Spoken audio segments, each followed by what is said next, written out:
ഗോവധ നിരോധനവുമായി ബന്ധപ്പെട്ട്, കശാപ്പ് നിരോധനവുമായി ബന്ധപ്പെട്ട്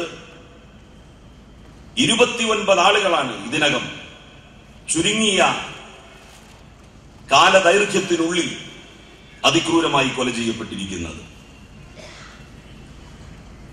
ഈ പശുസ്നേഹികൾ, ഗോസംരക്ഷകർ,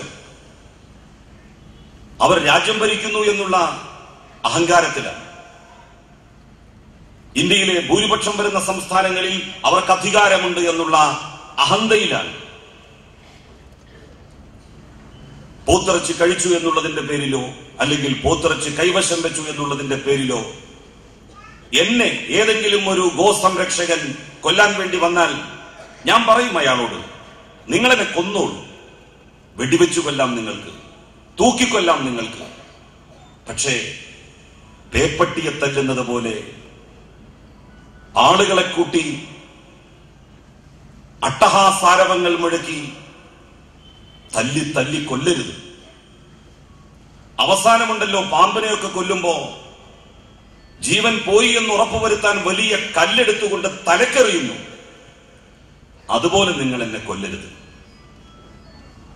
ജീവിക്കാൻ, മാന്യമായി ജീവിക്കാൻ നിങ്ങൾ അവസരം എനിക്ക് നിഷേധിക്കുന്നു എങ്കിൽ മാന്യമായി മരിക്കാനെങ്കിലുമുള്ള അവസരം എനിക്ക് നിങ്ങൾ നൽകണം.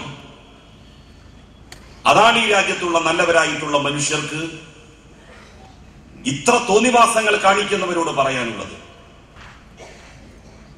രാജ്യം ഭരിക്കുന്നു എന്നുള്ള അഹന്ത കൊല്ലും നിങ്ങൾ, ഉറപ്പാണ്. എങ്കിൽ നിങ്ങൾ ഷൂട്ട് ചെയ്തോളൂ. 1-2 നിമിഷത്തെ വേദന മതിയല്ലോ, അപ്പൊ അനുഭവിക്കുക. തൂക്കിക്കൊന്നോളൂ, അവിടെയും ഏതാനും നിമിഷങ്ങളുടെ വേദനയെ അനുഭവിക്കേണ്ടി വരുന്നുള്ളൂ.